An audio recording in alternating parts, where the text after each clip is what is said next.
Hey everyone, welcome to the Mike Gormley Show. I have a special guest today, a lady named VICKI Peterson, who was in a band called the Bangles that I had the privilege of working with for a few years, and a bunch of other bands we're going to talk about and other projects. So VICKI Peterson is here. How you doing, VICKI? Hey, Mike, lovely to be here. Good to see you. It's Yeah, been it's a good to see while. you. It's a It's been a long time. minute. It's like decades. Is Something that like that. possible? Yeah, Oh, anyway. God. Let's not even. No, right. Um, but it's great to be catching up with you on things. You're in New York, right? Or New York area now. Absolutely. We're in Brooklyn right now. My husband and I are living in Brooklyn for the moment. Why'd that come about? You didn't like LA and Uh, it wasn't that. I just had this. I've had a long time urge to live in New York, and I always felt like none of us are real grown-ups until we've lived in New York for a year. I felt okay. like that was just some sort of a test of our endurance. And and I have been loving it. I've been having such a good time. As it turned out, we kept sort of shifting the goalposts, and that 1 year has now turned into 2 years Yeah. and a season. Um, because I was like, I want another winter. I want another summer. I've just been enjoying the experience of living here and also realizing I have so many friends here, which I didn't realize until I got here. And plus we started getting invited to do just incredible musical experiences and performances, just like twice a month, something would pop up. Hey, come to this, come sing. We're gonna celebrate, uh, you know, uh, Honky Tonk Angels. We're gonna celebrate uh, Linda Thompson. We're going to celebrate. It's just all these opportunities to sing music I'd never would have believed I'd have the opportunity to do. These are all So live shows you're referring to that you got to yes, sing. Yeah, live performances. Yeah. very cool. Is anything immediate you can mention? Well, we just finished doing Teddy Thompson's tribute to his mom, Linda Thompson, actually, Oh, at City Winery here in New York, and it was just a cavalcade of folk rock royalty. With Martha Wainwright, and Jenny Muldaur, and Amy Helm, John Grant. Just it was incredibly. I was honored actually to be invited to be a part of that. I was able to sing a Richard and Linda Thompson song, and then a song from Linda's new album that she entitled Proxy Music, because she has dysphonia. I don't know if you know that. And so she's no longer able to sing. So she wrote these brilliant songs and then invited friends and family to come in and record the vocals on it. no, So, cool. That's a horror show for a singer to get something oh, no can't sing kidding. anymore. Uh, who am I thinking of? Sound of Well, Music. Um, oh, Julie Andrews Julie had Andrews, yeah. I dysphonia. mean, something happened. Celine Yeah, Dion has had it. Linda yeah, Ronstadt yeah. developing It's Parkinson's. all these great Uh, voices that are oh being my God. silenced by illnesses of I, some sort. exactly. So It take is care of tragic. yourself. It's Take care of tragic. yourself. They need you to Yes. sing their songs. Yes, sir. Yes. But anyway, let's see what's going. Talking about singing songs, and I know you've worked with a lot of art and are working with a lot of different artists, Hmm. different situations. But looming over it all is this band called the Bangles. I've heard of That, them. yeah, um, a bunch of top 10 songs and world tours and all those things that uh, most musicians strive for on some level. Hmm. You got there, and We did together. yeah, um, but and it was fantastic. And then it got to be a little bit of a nightmare. Um, you want to talk about that a little bit? I'm not disparaging anybody. It was just, I think circumstances that got everybody a little out of control. That's not a good line, but anyway, you needed to Yeah. separate from each other for a while. Yeah, I think it became an unhealthy situation for everybody involved. And nobody was particularly thinking clearly or making great choices, I think, at that point. But unlike a lot of bands that kind of fall apart amid substance abuse and that sort of thing, we were not in that category at all. Um, we we worked very hard, as you know, and I think at some point we could have said, let's just take a break and do other things and have lives and then come back. And I think that might have been a better way to handle things than kind of just limping along. I mean, I see limping along. We had a #1 record. It wasn't, you know, we definitely went out on a high, but and I am very, very stubborn, and I was determined to keep this thing together and to make it all okay. And I was not particularly effective in doing that. But so we ended up taking a 10-year hiatus, as it turns out, sort of unintentionally. And then we got back together in 1999. But yeah, it was just, I mean, some of it was physical exhaustion, emotional exhaustion. And then some of it was just the sort of, I don't know, the vagaries of the business and people wanting to push their own agenda within and without the band. Yeah. The highlights were amazing, though. The highlights were, I remember, Yes. I think Debbi was doing a 7-Up commercial or something. Yeah. And I guess Egyptian went to #1, and you and I guess Sue went over to where they were shooting the commercial and just stood in front of her and put up one, and she didn't know what the hell we were doing. No, oh my God, I forgot about that. Yeah, I was at the Coliseum or something, right? Yeah. Crazy like that. Yeah, and she and Gina Shock were doing a Sprite commercial or something. And yeah, I'd forgotten about that. That's funny. But it was funny because Gina understood what was going on and turned to Deb, because there was obviously they weren't shooting at that moment. And Gina just turned to her and said something like, "Go have fun with it," you know, because she understood what we were saying. But Deb was like, yes, like what? It's sort of a definitely a dream and something you may not expect to come true. Yeah, you're in the middle of a football stadium shooting a commercial. But another interesting thing pops to mind. Do you remember having dinner with Duran Duran in Italy? Oh yes, absolutely. That was insane. I mean, the Bangles, the show you did was the Bangles, Whitney Houston, and Paul Simon. Duran Duran must have played another day or something. But anyway, they played a different day of the festival. Yeah, we all went out to dinner, and there were people crushed up against the windows of the restaurant. And when it came time to leave, and we were in limos, literally afraid the limos were going to collapse. Have never experienced anything like that since or before. No, that was our experience of Beatlemania. You know, like where people were actually in physical danger.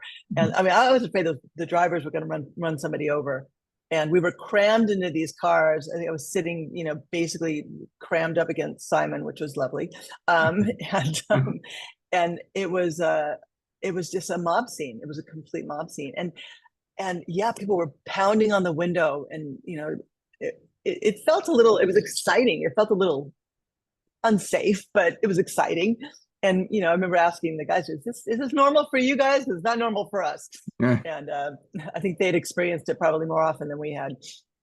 That Italian trip had two interesting moments, if I can reminisce. One is that we were leaving the venue, and Paul Simon was coming in, and you hadn't met him before, and he hadn't met you. Right. And he didn't know who the hell I was, but I went, "Hi, Paul, this is the Bangles." And I introduced you. He didn't know who I was. "Thank you very much." And the other time was we're sitting around the pool at the hotel, and a young girl came up and asked for your autographs. And then she asked for my autograph. There you go. Hey, I get my one shot. There you go. But it was cool. It was cool times. So there were good times, and you know, it wasn't a fluke. There was a lot of talent there. I think Miles Copeland, my partner, and I managed things pretty well, and it was just a nice, good teamwork. It just got to be a lot of pressure and a lot of craziness going on. But you weren't a party band. It wasn't like drugs and whatever. It was none of the four had any real problems like that. No, that wasn't our thing. Yeah, we were pretty serious about what we were doing, actually. Yeah, it was about music. Yeah, really. And that's part of it. It was about music, and not necessarily being pop stars, but when it happened, you handled it, but it was still musician first, right? It was for me, for sure. And it was, I was very much a socialist in the sense that it was all about this. The band was the state. The band was the state, and I was all about the band. And I wanted to keep that intact. I wanted I always hoped that the point of view in songwriting and in interviews and any kind of presentation of the group would have a band dynamic, a band viewpoint. And that is probably unrealistic in a lot of sense. A lot of people can't even imagine a band that has multiple lead singers, which I never understood that resistance, because I've heard of this band called the Beatles, and there are a few other examples I can come up with that you might think they did okay. There wasn't a problem for them. In relation, let's say doing a TV show, for some reason, the director, they had to have a lead singer. They couldn't. And I used to have to say, did you see the Beatles on the Ed Sullivan show? They pointed each one out, and the guy would go, oh, okay, I get it. Oh, yeah. But and they set up the lighting is set up that way, and often on stages they automatically are going to set up the center spot is going to have the better lighting. It's going to have the two wedges instead of one. It's going to it's just been, that was just the template for so long, even though that wasn't the template that I was imagining when I was in high school and dreaming of being rich and famous. One word. Right. But and having a band and starting what we were doing, even in that band, I sang most of the leads in that band in high school, but Debbi also sang leads, and became a very good singer. Debbi does, I have to admit, one of my very favorite Bangles songs, which was not written by the Bangles, is Going Down to Liverpool. Yeah. Which is Debbi singing. And God, absolutely. You can play it to this day, and it's so cool. Yeah, she did a great job. We did a video in that with Leonard Nimoy as a chauffeur driver. I thought, man, having him in the video means this is going to be a smash, and it did well. But it did well. Yeah. And the video is very popular. The video became very popular, obviously. Exactly. He couldn't have been more droll. He was perfect. Exactly.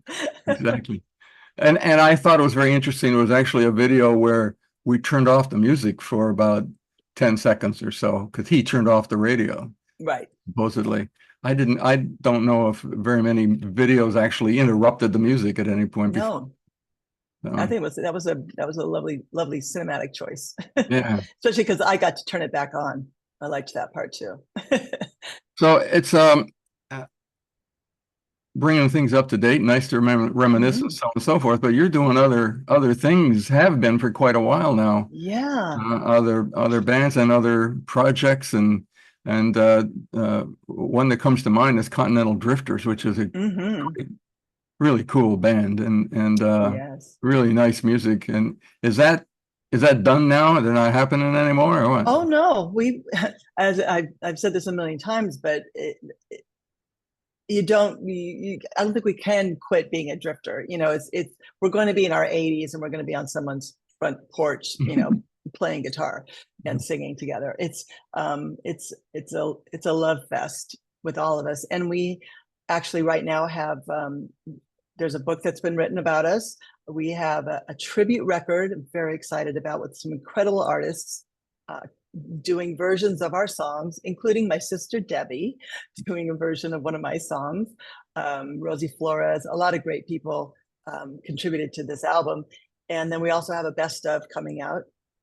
This is all Continental Drifters. All Continental Drifters. Best of a book. A book and a tribute record. I'll be honest, I didn't know the Drifters had that kind of impact on the world. Well, it's good to hear. It's kind of the point where there are a lot of people who just, the Drifters changed their lives. And there's a lot of people who have like Drifter, and we spent many of our years in New Orleans. And although we toured the East Coast, we toured parts of the South, there's many states of the country we just never got to.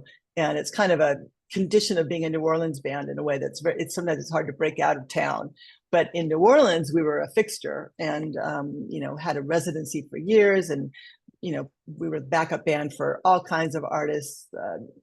Jackson Browne came through, you know, Alex Chilton, a lot of people that would come through town, and we would be their backup band, and they'd play some songs with us. And it was just this great community, and it still is. I mean, we have a crazy text chain going. Who was in the community besides you?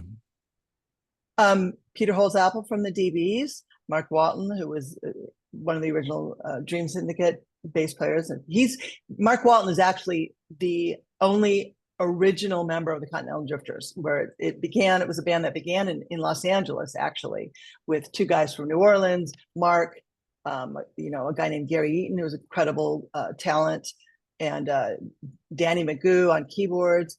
Peter Holzapfel kind of came in. Susan Cowsill and my sister-in-law, she wasn't my sister-in-law yet, she was just my best friend, and I were writing together and performing as the Psycho Sisters. We came to see the Continental Drifters, fell in love with the band and their music and a couple of members, and it got a little Fleetwood Mackie there for a while, and we sort of absorbed ourselves into that band, and the Psycho Sisters became part of the Continental Drifters. And we also have an amazing guitar player named Robert Bichet, and our drummer Russ Broussard, who is now married to Susan Cowsill.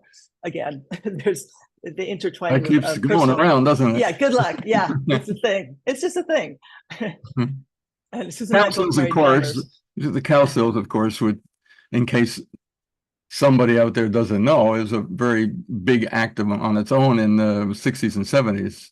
Yes, the late 1960s especially. And I was a huge Cowsills fan, which also was just craziness. Because, you know, I at the age of 9 or 10, I was absolutely sure I was going to marry John Cowsill. And I did. And you did. That's amazing.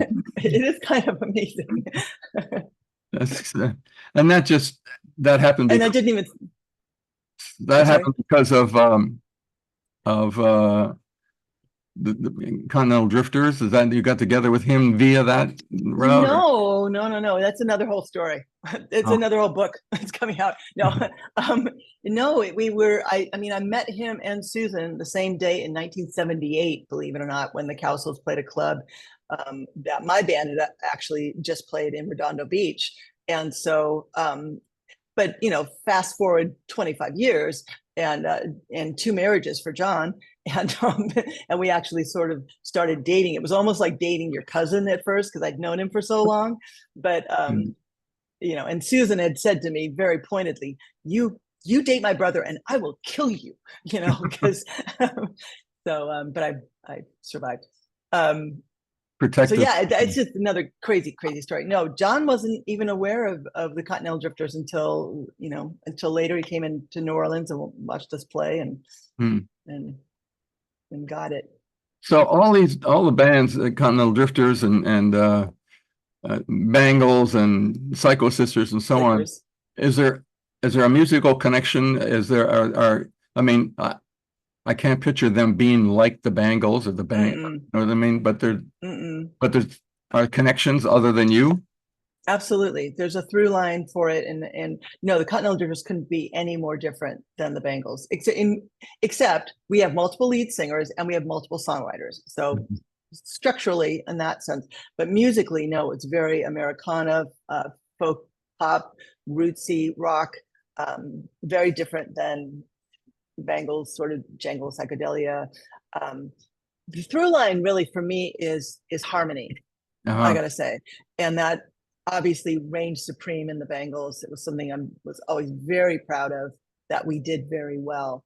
And the same with the Continental Drifters. We did a lot of 3-4 part harmony things. Susan Cowsill and I and Peter often were the main harmony singers. And that was true obviously with the Psycho Sisters. We did many duets. We did many 2-part harmony songs.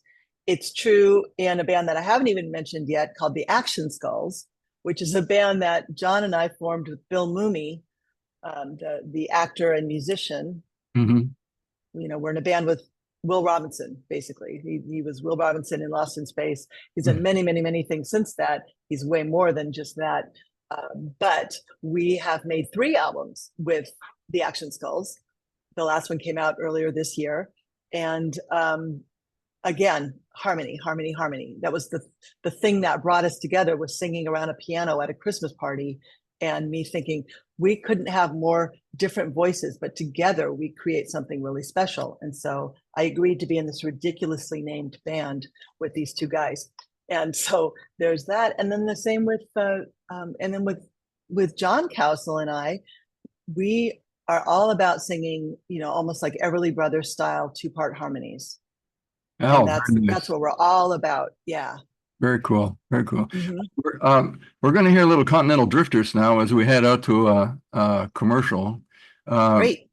So we'll get a touch of that. I think Vermilion, is that the song? That's the name of the album that it's Yeah, from. that's what I thought. So I'm not even know the name of this song, but we'll find out. We'll listen. Anyway, this is the Mike Gormley show. We're talking to Vicki Peterson from all kinds of bands, and and we'll Serial band member. Anyway, Continental Drifters, take us out. Thank you very much.